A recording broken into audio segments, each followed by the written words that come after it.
ఫిలిప్పైన్స్లో వచ్చిందనేది మనం చూడవచ్చు.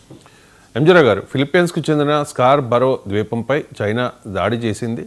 సో ఎందుకు దాడి చేసినట్టు, చైనా లక్ష్యం ఏంటి, అసలు చైనా వ్యూహం ఏంటి, అండ్ అమెరికా ఫిలిప్పైన్స్కు సపోర్ట్గా వస్తుందంటారా, రక్షణ ఇస్తుందంటారా?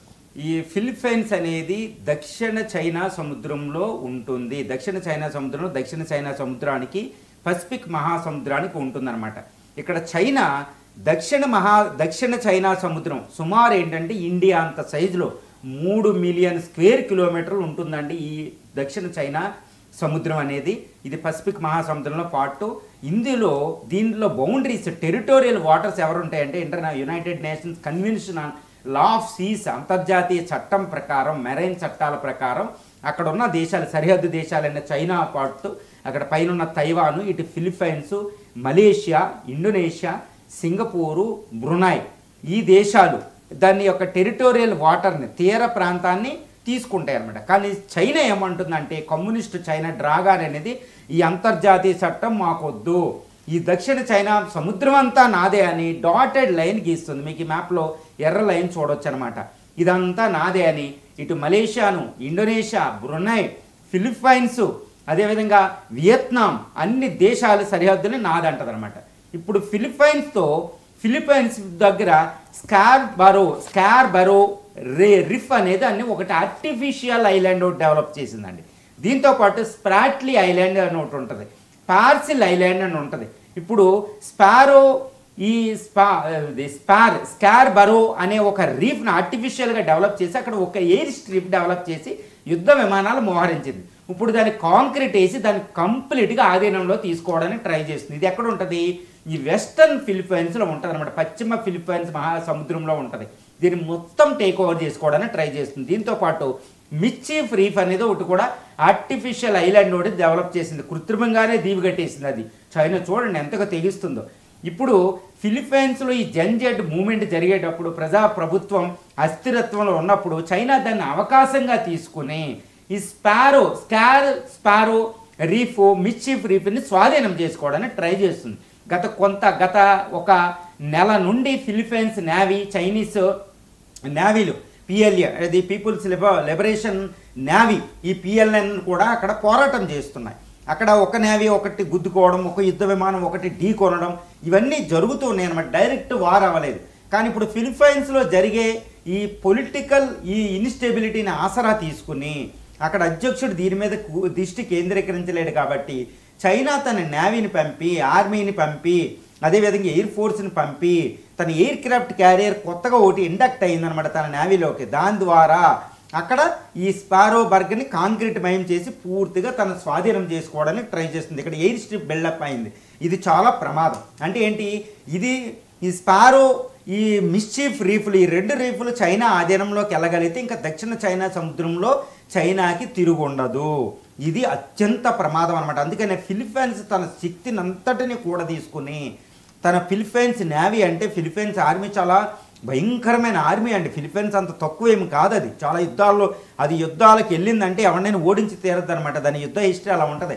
ఆ నేవీ అది ఎట్టి పరిస్థితుల్లో వాళ్ళ సంకల్పంతో ఎట్టి పరిస్థితుల్లో చైనాకి రీఫ్లు వదలకూడదు. ఎందుకంటే రిచెస్ట్ ఫిషింగ్ గ్రౌండ్స్ అండి, ఎక్కువ ఆయిల్ ఉంటుంది.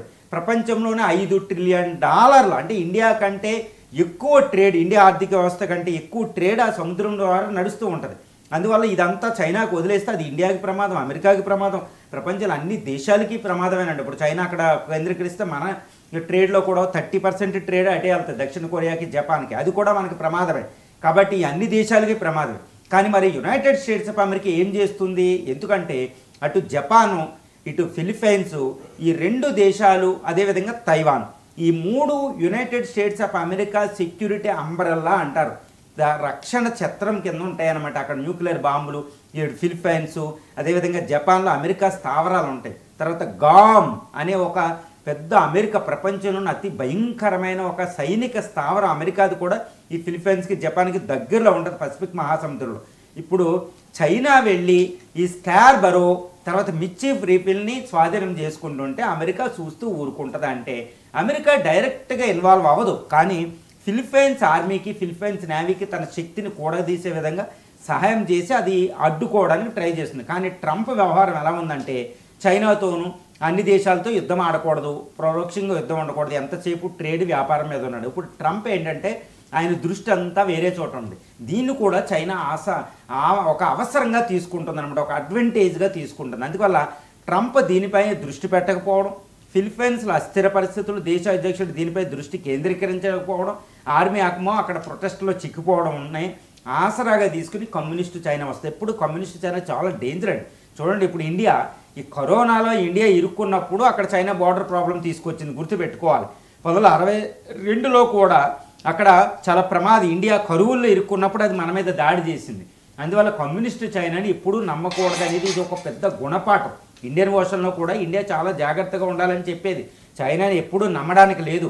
అంటే ఫిలిప్పైన్స్ని ఈరోజు ఫిలిప్పైన్స్పై దాడి చేసి ఈ ఫిలిప్పైన్స్ తీర ప్రాంతాన్ని అంతటిని ఈ ఆర్టిఫిషియల్ ఐలాండ్లు కంట్రోల్ చేసుకుంటే దక్షిణ చైనా సముద్రం అంతా చైనా ఆధీనంలోకి వెళ్ళిపోతుంది. $5 ట్రిలియన్ వెళ్ళిపోతుంది. ట్రిలియన్ డాలర్ల విలువైన పెట్రోలియం రిజర్వ్స్ ఉన్న సౌత్ చైనా సీ అందులోకి వెళ్ళిపోతే చైనా పవర్ అనేది ఇబ్బడిగా పెరిగిపోతుంది అనమాట. దాని తర్వాత ఇటు మలేషియా స్ప్రాట్లీ ఐలాండ్ని, తర్వాత ఈ పార్సిల్ ఐలాండ్లో కూడా టోటల్గా కంట్రోల్లో తీసుకుందనుకోండి. ఇటు బ్రునాయ్, తర్వాత సింగపూరు, మలేషియా, ఇండోనేషియా తీర ప్రాంతాలన్నీ దాని ఆధీనంలోకి వెళ్ళిపోతాయి, వియత్నాం. అందుకనే ఏషియన్ కంట్రీస్ ఇటు అమెరికాతో ఇటు ఇండియాతో ఎక్కువ కోఆపరేట్ చేసుకుంటూ ఉండడానికి కారణం ఇది. ఎందుకంటే చైనాతో ట్రేడ్ రిలేషన్స్ వరకు వాళ్ళ పరిమితం, కానీ రక్షణ పరంగా చైనా అంటే ఎంత డ్రాగన్ అంటే ఎంత భయమో ఇక్కడ పరిస్థితి. ఈరోజు ఫిలిప్పైన్స్ చైనాల మధ్య యుద్ధం పొంచి ఉంది. ఈ దక్షిణ సముద్రంలో యుద్ధం అంటే అది అమెరికా ఎంట్రీ అనేది తప్పనిసరిగా జరుగుతుంది. ఎందుకంటే ఫిలిప్పైన్స్లో దక్షిణ చైనా సముద్రంలో అది తీసుకుందంటే, తన ఆధీనంలో తీసుకుందంటే ఈ కృత్రిమ ఐలాండ్లో, వెంటనే దాని టార్గెట్ తైవాన్ ఉంటుందండి. తైవాన్ ఆక్యుపై చేసుకోవడం అంటే అమెరికా ఎంట్రీ అనేది ఇక్కడ అనివార్యం అయిపోతుంది.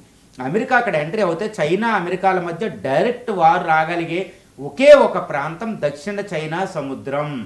అంటే అమెరికా ఎంట్రీ అనేది తప్పదు అక్కడ.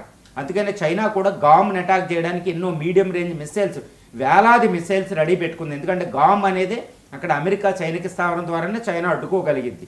అంటే పెర్ల్ హార్బర్ జపాన్ అటాక్ చేసినట్టు గామ్ని అటాక్ చేస్తుంది చైనా. సో ఈ ప్రాంతం అనేది ఎయిర్ క్యారియర్లతో అక్కడ నార్త్ కొరియా, ఇక్కడ Japan China, Philippine China, Taiwan China, చూసారా ఎలా ఉంటుందో అది. తర్వాత Asian regional forum countries, Asian countries అనేవి ఈ 10 కంట్రీస్, ఇవి సెక్యూరిటీ ఎగెనెస్ట్ చైనా ఉంటాయి. సో ఈ ప్రాంతంలో అమెరికా ఫ్రీ నావిగేషన్, అమెరికా చట్టాలకి ప్రపంచ చట్టాలు అంటే ఇంటర్నేషనల్ సీబెడ్ అథారిటీ, తర్వాత United Nations conventional law of seas అని, ఇలా ఫ్రీ నావిగేషన్ అంతర్జాతీయ చట్టాలని చైనా ఉల్లంఘించడం. ఈ ఉల్లంఘించింది అంటే అది విజయం సాధించిందంటే ప్రపంచం అంతా దాని ఆధిపత్యం ఉంటుంది. సో అమెరికా ఒప్పుకోదు, అమెరికా ఎంట్రీ, అది ట్రంప్ ఉన్నా ఎవరన్నా ఎంట్రీ.